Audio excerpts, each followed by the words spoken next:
جی، تو اب ذرا چلتے ہیں اگلی سلائیڈ کی طرف۔ تو کرنٹ اکاؤنٹ کے بارے میں تو میں نے آپ کو بتا دیا کہ کرنٹ اکاؤنٹ کسی بھی بینک میں ہو، وہ اسلامک میں ہو یا ہمارے پروفیسر صاحب فرماتے تھے کہ اسلامک اور کفرانک، تو دیر از نو ڈفرینس۔ تو وہ کہنا یہ چاہ رہے تھے کہ ان دونوں میں سیم ہی ہوتا ہے، تو اس کا جو شریعہ سٹیٹس ہے وہ قرضہ ہی ہے، تو اس پہ تو آپ کو زکوٰۃ ادا کرنی ہے۔ لیکن جو سیونگ اکاؤنٹ ہے اسلامک بینکس میں، اگر آپ سیونگ اکاؤنٹ کھلواتے ہیں تو وہ بے شک ٹائم ڈپازٹ ہی کیوں نہ ہو، وہ مشارکہ اور مضاربہ کی بنیاد پر ہوتا ہے، تو لہٰذا اور چونکہ وہ شریعہ کی روشنی میں چلتے ہیں تو لہٰذا جو آپ کی اماؤنٹ ہے اس پر بھی زکوٰۃ ہے، اور اس پر جو آپ کو منافع وصول ہو رہا ہے اس پر بھی زکوٰۃ آپ کو دینی ہوگی، اس میں کوئی چھوٹ نہیں ہے۔ البتہ سودی بینکوں کا جو سلسلہ ہے وہ میں نے آپ کو بتا دیا۔ اب یہاں پہ کچھ چیزیں ایسی ہوتی ہیں، باقی جو ٹریجری بلز اور یہ بانڈز وغیرہ کی بات میں نے عرض کر لی، تو یہ سلائیڈ میں میں نے دوبارہ سے یہاں پہ اس کو لکھا گیا ہے۔ اچھا، بسا اوقات ایسا ہوتا ہے کہ آپ کچھ ایڈوانس کچھ رقم دیتے ہیں، اور یہ مختلف بینکوں میں ہوتا ہے اور بینکوں سے ہٹ کر بھی ہوتا ہے۔ اسلامک بینکس میں جب آپ ان سے کوئی معاملہ کرتے ہیں، مرابحہ یا اجارہ یا کچھ ایسا کچھ کرتے ہیں، تو دے آر ٹیکنگ یعنی ایک مختصر سا اماؤنٹ وہ آپ سے لیتے ہیں، تو اس کو وہ لوگ اس کو واللہ عالم منی آف سیریسنس یا ایسا کچھ نام دیتے ہیں، اور عربی میں اس کو ہامش الجدیہ یا الہامش الجدیہ یہ کہتے ہیں، کہ آپ نے مثال کے طور پر کسی اسلامی بینک سے جا کر یہ کہا کہ جی میں ڈینٹسٹ ہوں اور میں نے اپنا ایک کلینک کھولنا ہے، لیکن جو اکوپمنٹ ہیں وہ میرے پاس نہیں ہے، آپ مجھے خرید کر دے دیں۔ تو وہ بینک آپ کو کہتا ہے ٹھیک ہے میں آپ کو خرید کو تو دے دوں گا، لیکن آپ کو معلوم ہے کہ میں ایک انٹرمیڈیری ہوں، میرا اصل کام یہ نہیں ہے، میرا اصل کام انٹرمیڈیشن ہے، لیکن چونکہ میں یہ کر رہا ہوں، کاروبار بھی کرنا ہے میں نے، لیکن مجھے خوف یہ ہے کہ کل کو میں یہ چیزیں منگوا لوں تو سامان امپورٹ ہو کر میرے پاس آ جائے اور آپ چلے جائیں، آپ کہیں کہ جی میرا موڈ نہیں ہے، تو پھر اب تو ہی بتا تیرا مسلمان کدھر جائے۔ تو ایسی صورت میں کیا ہوگا؟ تو اس لیے آپ اس طرح کر لیں کہ آپ میرے پاس کچھ ایسی اماؤنٹ جمع کروائیں جو آپ کا سیریسنس شو کرے، اور کل کو اللہ نہ کرے وہ سامان میں لے آتا ہوں، سارا کچھ کر کے ادھر میں جب لے آتا ہوں آپ کہتے ہیں جی مجھے ضرورت نہیں ہے، حالانکہ وہ میں نے آپ کے آرڈر پہ بنوایا ہوا ہے، تو اب وہ ہو سکتا ہے کسی اور کے لیے فٹ نہ ہو یا کسی اور کے لیے وہ پسند نہ ہو، تو اب اگر میں اس کو بیچوں گا تو بطور سیکنڈ ہینڈ کے بیچوں گا۔ یا لیٹ سپوز کہ آپ نے مجھ سے ایک آئی فون منگوایا، ڈبہ کھولنے کے بعد آپ کہتے ہیں کہ جی اس کا کلر تو مجھے پسند نہیں ہے، یا کچھ اور آپ بہانہ کر لیتے ہیں، تو مجھے تو جو نقصان پڑنا تھا وہ پڑ گیا، تو اب میں یہاں اس کو کہاں سے پورا کروں؟ اگر میں اس کو سیکنڈ ہینڈ میں بیچوں گا تو ظاہر ہے اس کی قیمت تو کم ہو جائے گی، تو اس چیز کو کمپنسیٹ کرنے کے لیے یا اس گیپ کو میٹیگیٹ کرنے کے لیے وہ آپ سے کچھ اماؤنٹ اٹھاتے ہیں۔ اگر آپ کا سودا مکمل ہو جاتا ہے تو وہ پھر اس قیمت کا حصہ بن جاتا ہے، اور اگر آپ کا سودا مکمل نہیں ہوتا اور اس کو بھی کوئی فزیکل نقصان نہیں ہوتا تو وہ اماؤنٹ آپ کو واپس ملتی ہے۔ تو یہ جو ہے منی آف سیریسنس، اس پر زکوٰۃ کا کیا حکم ہے؟ تو اس کا حکم یہ ہے کہ اس کے اونر آپ ہی ہیں، اس کے اونر آپ ہی ہیں، تو لہٰذا اس پر آپ کو زکوٰۃ ادا کرنی ہوگی، ٹھیک ہے؟ تو اگر یہ اماؤنٹ کرنٹ اکاؤنٹ میں رکھی گئی ہو تو صرف اسی پر آپ کو زکوٰۃ دینی ہوگی کیونکہ یہ قرضہ ہے، اور اگر آپ نے وہ اماؤنٹ کرنٹ اکاؤنٹ میں نہیں رکھوائی ہے بلکہ سیونگ اکاؤنٹ میں رکھوائی ہے تو ماشاءاللہ یو آر ارننگ منی، ٹھیک ہے، you are doing a good business. تو اب کیا ہے کہ اس پر جو آپ کو منافع مل رہا ہے آپ کو اس منافع کا بھی اس کی بھی زکوٰۃ ادا کرنی ہوگی۔ اسی طرح جب بڑے بڑے ٹینڈر ہوتے ہیں مختلف پروجیکٹس کے، تو اس پروجیکٹ کے ٹینڈر میں داخل ہونے کے لیے آپ کو کچھ ابتدائی طور پر اس کو یہ کہہ دیں کہ ضمانت کے طور پر کچھ پیسے دینے پڑتے ہیں. اب ہو سکتا ہے اس کا نام مختلف ملکوں میں مختلف ہو. تو یہ جو ہے آپ کو واپس نہیں ملتی ہے. یہ ایسی صورت میں رقم جو وصول کرنے والا ادارہ ہوگا یا رقم وصول کرنے والا جو شخص ہوگا، تو ہاں نہیں، اگر یہ آپ کو واپس ملتی ہے تو پھر آپ اس کے مالک ہیں. اگر آپ کو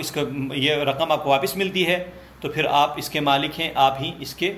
کی زکوٰۃ ادا کریں گے. دوسرے آدمی پر یا جو دوسرا قرضہ دوسرا جو انسٹیٹیوشن ہے اس کے ذمے میں یہ آپ کا قرضہ ہے. تو اگر واپس کرنے میں ٹائم لگ جائے،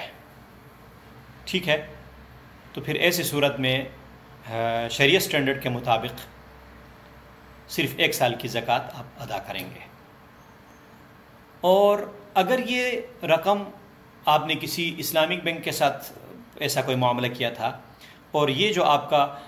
پیسہ ہے انہوں نے سیونگ اکاؤنٹ میں رکھا تھا، تو اگین آپ بزنس کر رہے ہیں تو آپ کو اس کی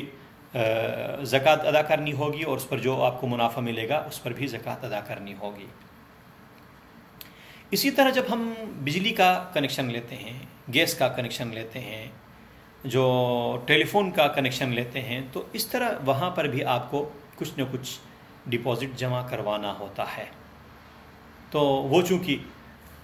مالک آپ کو واپس کرنے کا ذمہ دار ہوتا ہے کہ اگر 1 سال بعد 2 سال بعد جب آپ گھر چھوڑیں گے یا آپ اپنا کنیکشن چینج کریں گے، اس میں کوئی نقصان نہیں کیا ہے آپ نے، تو پھر وہ تو آپ کی اماؤنٹ ہے، وہ آپ کو واپس کرنا ہوگی. تو لہٰذا وہ مالک آپ کو واپس کرے گا تو آپ ہی اس کی زکوٰۃ ادا کریں گے. اس طرح کی ایک اور چیز ہے جس کو عربی میں عربون کہتے ہیں اور انگلش میں شاید ارنسٹ منی کہتے ہیں. تو ارنسٹ منی کا مطلب یہ ہوتا ہے کہ جب آپ کسی کے ساتھ کوئی معاملہ کرتے ہیں، آپ نے کہا کہ جی میں آپ سے گاڑی خریدنا چاہتا ہوں، لیکن آج نہیں، 15 رمضان کو آ کر میں آپ سے گاڑی خریدوں گا. تو اس نے کہا بھائی 15 رمضان کو اگر آپ نہ آئے تو میرے پاس تو بہت سارے اور گاہک آ جائیں گے، وہ آنے والے گاہک بھی مجھ سے چلے جائیں گے اور آپ بھی نہیں خریدیں گے، تو پھر کیا ہو؟ اچھا پھر اس کا حل کیا ہے؟ تو آپ اس طرح کر لیں کہ ابھی میرے پاس $1000 رکھوا لیں،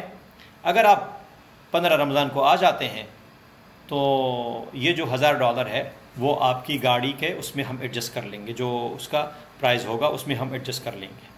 اور اگر آپ نہیں آئے تو پھر یہ $1000 میں لے لوں گا. سادات فقہا میں سے رضی اللہ عنہم 3 سکولز آف تھاٹ اس کی اجازت نہیں دیتے، جبکہ حنابلہ کے نزدیک اس کی گنجائش ہے. اور اس وقت چونکہ اسلامی بینکوں میں نقصان سے بچنے کے لیے اس کو اختیار کیا جاتا ہے. تو ایسی صورت میں یہ اگر آپ نے کوئی اماؤنٹ جمع کروائی ہے تو یہ آپ کے قابل زکوٰۃ اثاثوں میں سے اس کو منہا کیا جائے گا، اور دوسری طرف وہ اس کا مالک بن چکا ہے تو وہ زکوٰۃ ادا کرے گا، آپ زکوٰۃ ادا نہیں کریں گے. اس کے علاوہ اگلی سلائیڈ کی طرف جاتے ہیں.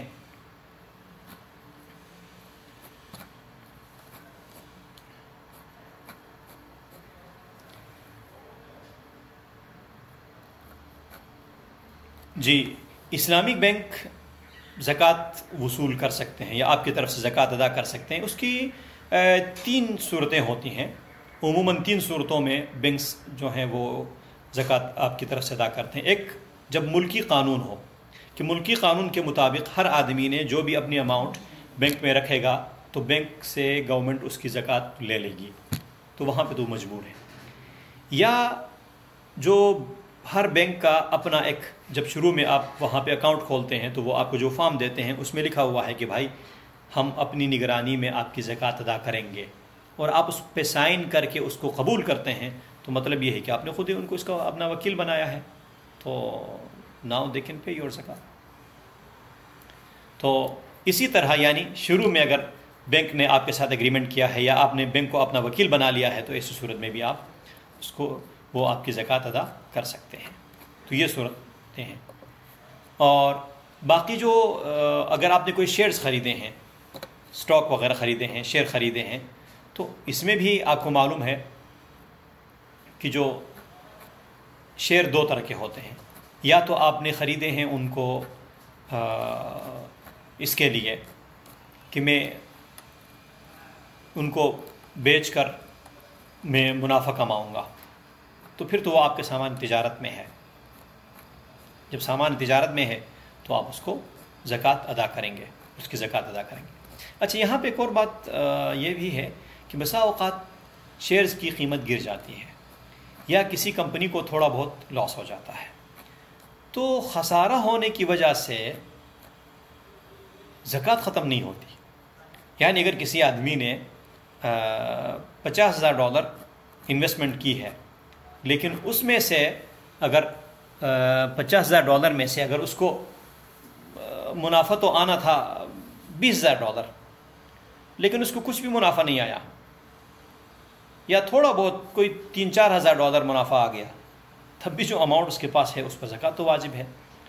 ہاں، اگر خسارہ اتنا زیادہ ہو کہ اللہ معاف کرے، اللہ تعالیٰ حفاظت فرمائے کہ کچھ بھی اس کے پاس نہ بچ جائے، تو وہ ایک الگ ایشو ہے.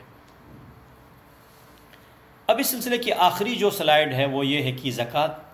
کس کو دی جائے. تو زکوٰۃ دینے میں